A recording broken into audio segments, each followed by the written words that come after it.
So that's the end of my introduction. Next speaker is Julius Jurens from the Institute for Energy and Environmental Research in Heidelberg. And Julius is going to talk about climate-friendly road freight transport, putting catenary trucking into context. Over to you, Julius. Yeah, thank you very much, David. And good afternoon, ladies and gentlemen. It's a pleasure for me to share some insights from our research on heavy-duty vehicle decarbonization. I'm Julius Jurens. I co-lead the team on alternative vehicle technologies at IFA Institute for Energy and Environmental Research in Heidelberg. Since over 40 years, our objective is to explore pathways to a more sustainable society in various fields like energy and natural resources, life cycle assessment, and mobility. Our perspective at the IFA Institute is the sustainable system perspective. Thus I will choose a rather conceptual approach in my talk about this topic. But later on in the other talks, the other speakers will give some more tangible insights on the catenary technology itself. My talk will cover mainly two aspects. First, I will talk about technology options for heavy-duty vehicle decarbonization and compare them in terms of efficiency and CO2 emissions. And then with regards to possible transition pathways and the associated costs. And in the second part, I will talk about policy implications from these findings. So firstly, a quick view on climate targets and the role of heavy-duty transport. In this slide, I compare the situation in the UK and Germany, and it becomes clear that while the share of the road transport emissions in overall national CO2 emissions is a bit higher in the UK, the role of the heavy-duty vehicle emissions are about the same in the UK and Germany. So regarding our topic today, it's a very similar challenge we have. And in Germany, we have climate targets until the year 2030. We want to decrease the heavy-duty vehicle emissions by about 1/3. That means for our government, 1/3 of heavy-duty vehicle road transport should go on electricity, direct or indirect. So in any case, rapid and consistent action is definitely required to reach those targets. Which technology options do we have? After this brilliant introduction by David about the different options we have in the transport sector, it's now very easy for me to just outline the three most important technologies here. That's firstly the direct use of electricity using either catenary vehicles or battery vehicles or a combination of both. Secondly, we have the hydrogen option with a fuel cell in the vehicle. And third, we have synthetic fuels, so-called e-fuels, which can be used in a combustion engine. And all these options, in principle, allow for deep greenhouse gas reductions for heavy-duty transport. And they all rely on renewable energy as a primary energy carrier. Importantly, between these different propulsion options, multiple hybridization options exist. So these shouldn't be taken as standalone for the further considerations. In any case, the most important requirements which are fulfilled by all of these technologies shown here are we can achieve deep CO2 reductions, we have a potential for volume scaling up of the system, and we are at least very close to commercial readiness of the technology. Now some words about efficiency and greenhouse gas emissions. In this diagram, you see the efficiency of the different pathways from the primary renewable energy, what you see in the upper left, to the wheel. So on the right side, you see for the different pathways, which part of the energy will end up at the wheel. And you clearly see for the direct electricity usage, so battery and catenary electric vehicles, we have a very high utilization of the renewable energy. About 3/4 of energy will be available at the wheel.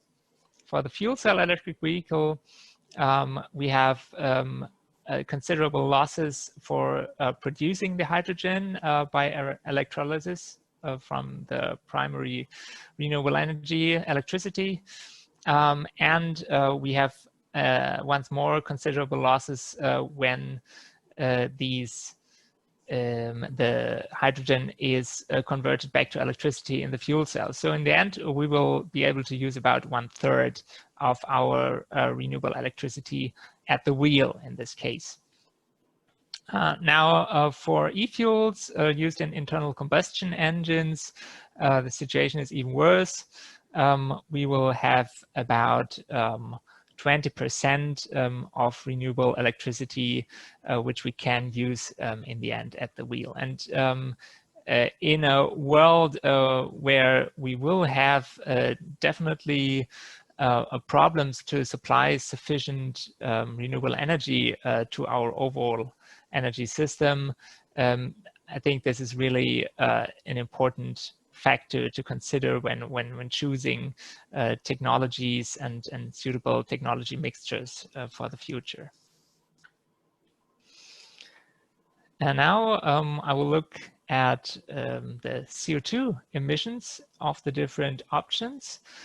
In this slide, you see the long-term perspective, the year 2050, where 100% supply of renewable electricity is assumed.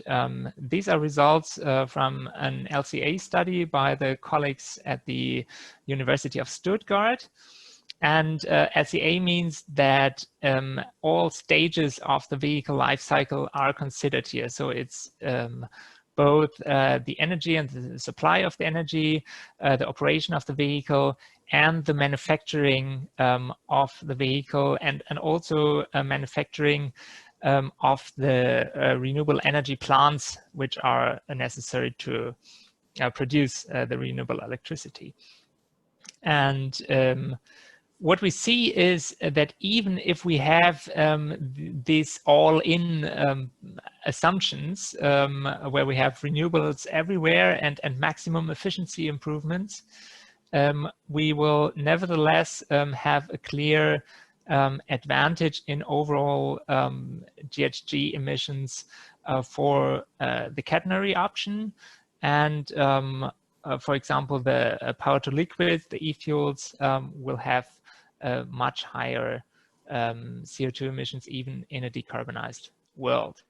But in any case, the vehicle manufacturing, including the battery, will become more important in the future, which is quite clearly visible here with the battery vehicle, where the vehicle manufacturing will make about half of overall CO2 emissions of the vehicle.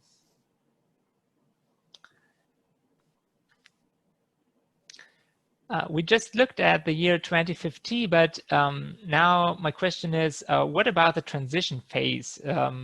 If we look at year 2030, for example, we can be quite sure that we will not have a 100% renewable electricity supply. What will happen then? We compared the different technologies in a recent project for this time frame, 2030, in Germany. the German energy supply case. And what we found is that for an average German case in 2030, the CO2 emissions per vehicle kilometer can be reduced about a quarter for hybrid catenary vehicles in a typical operation scheme, and by about 44% for purely battery catenary vehicles on a life cycle basis. So this is still with a considerable amount of gray electricity in the electricity mix. For hydrogen vehicles, on the contrary, you will see that if you use a German electricity mix for 2030 to produce hydrogen and feed it into the vehicles, you will have considerable more emissions than for the diesel vehicle reference. So this technology will not help you to reach CO2 targets if you do not succeed in making the electricity for producing hydrogen much cleaner than it can be expected on average.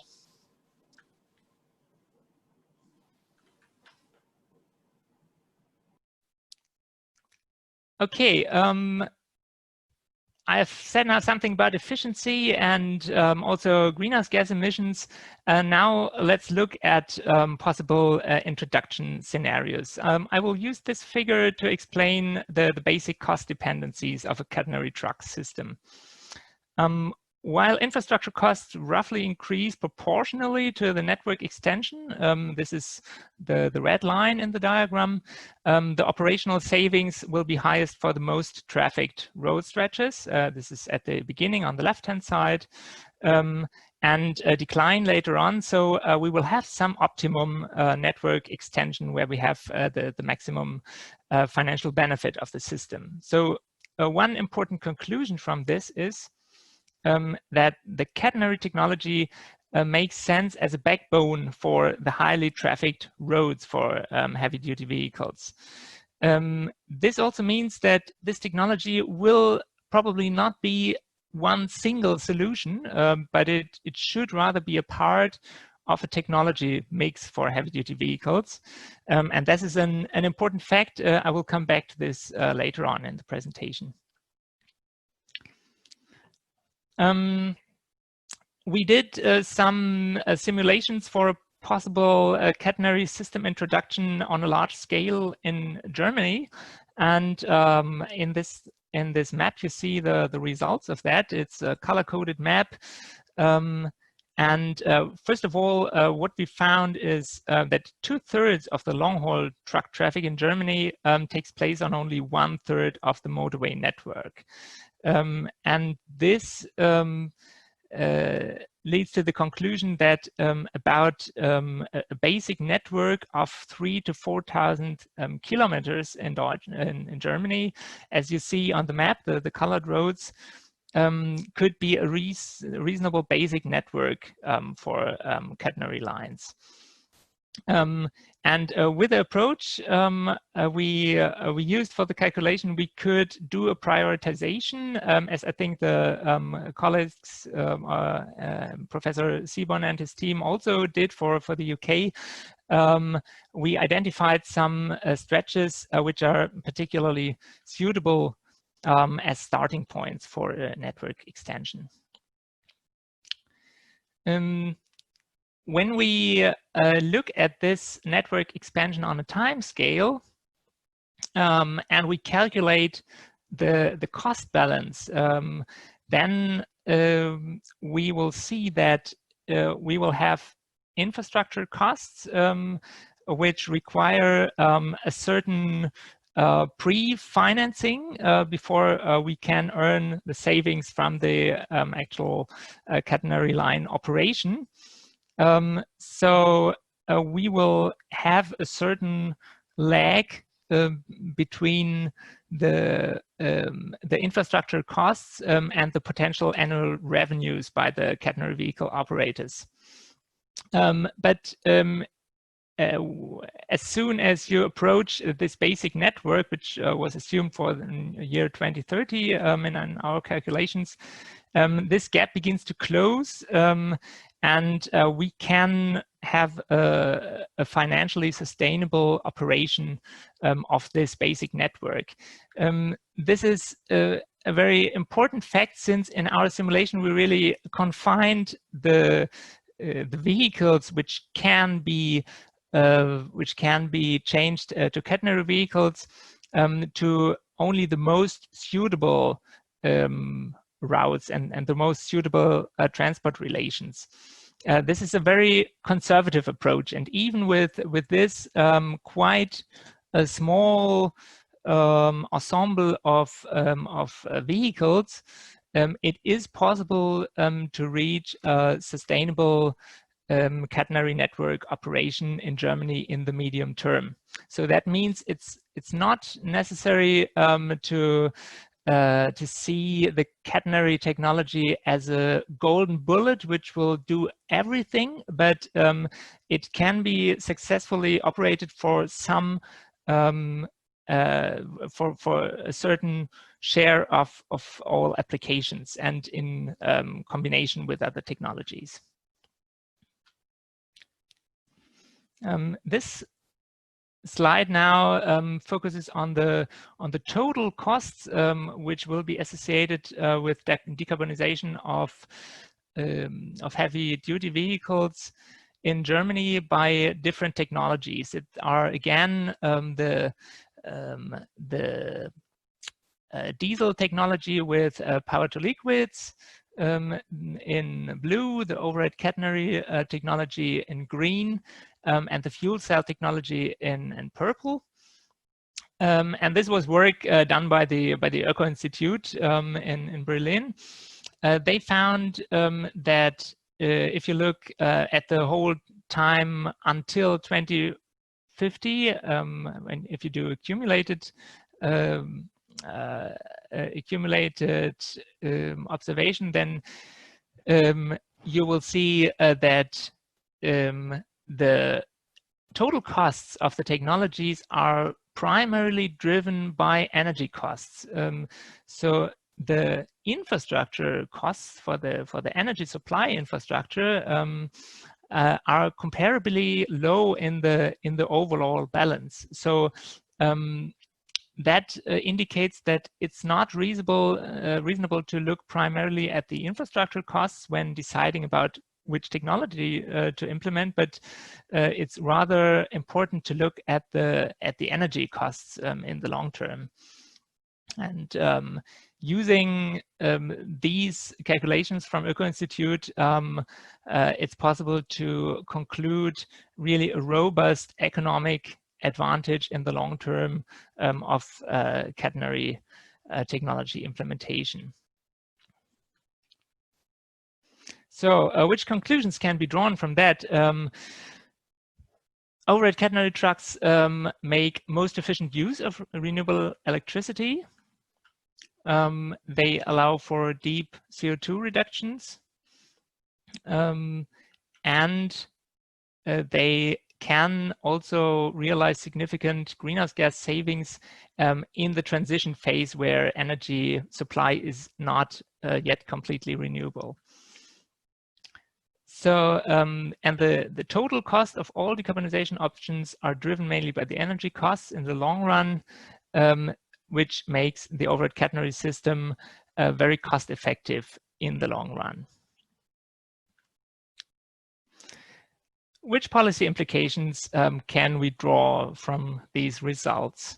In our project in Germany, we developed a roadmap for a possible introduction of a catenary system in Germany, and we collected some important policy steps that should be done in the near term. This is the pilot phase, and in the medium term, which we called the network phase. And I will briefly summarize those because I think they might also have a relevance for the UK.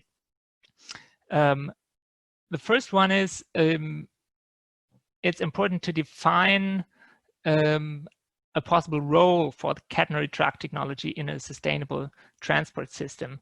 So according to the results, this would mean highly utilized parts of the road network should be made primary application fields for this technology. Secondly, it's important to create a major pilot as a nucleus for future network expansion. So as I heard, there are some plans in this direction underway. I think then you're probably a bit further than our national government in Germany, which is very good. The third important point is because it's really a new technology and it will require new connections between different stakeholders in the business environment. It's important to create a business ecosystem for this technology, which includes supply and operation of the vehicles as well as of the infrastructure. Then, if the pilot phase can be accomplished successfully and based on the results of the pilot phase, if there will be a decision that the technology should play a significant role in the future, then two elements are important. First, to have a predictable network expansion according to scientific evidence, which stretches are most suitable. And to align the physical framing conditions also with this network expansion to ensure a high utilization of the network. There are also some cross-cutting issues which need to be observed every time when doing this process. The coordination of technology and network development is really essential. That means essentially three dimensions: the coordination internationally across borders, to have the joint standards and ensure interoperability. The coordination across energy carriers, which means that for example, it could be feasible to retrofit also battery vehicles with a pantograph maybe in the future, and to reduce barriers for synergies between the technologies. Also, maybe a hydrogen range extender for catenary trucks could also be an option. And third, coordination across sectors between, because the overhead catenary technology will have a significant influence on the energy sector, and it's really important also to have in mind the constraints from the energy sector, and for example the profiles in which electricity is drawn, and also possible system services which the technology can have a benefit for the electricity system. This is also an interesting area.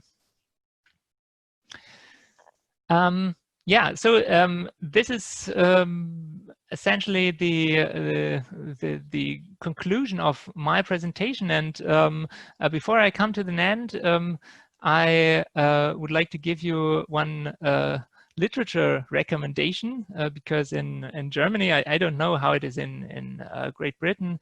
In Germany, we have a very vital discussion about technology neutrality, and most of politicians and stakeholders always want to be technology neutral, because technology-specific decisions are not liked very much. And we looked at this from a scientific point of view a bit more in detail, together with colleagues of the Helmholtz Institute. And we have some interesting findings regarding choice of sustainable transport technologies, and the role which governments could and should play at this point. And just recently, also the English translation of the study was published, and you see the link on the bottom of the slide. And yeah, I would be glad if some of you maybe take a look at this study, because it's perhaps it's interesting also for discussions in Great Britain. Okay, thank you very much for your attention, and of course, I'm open for questions.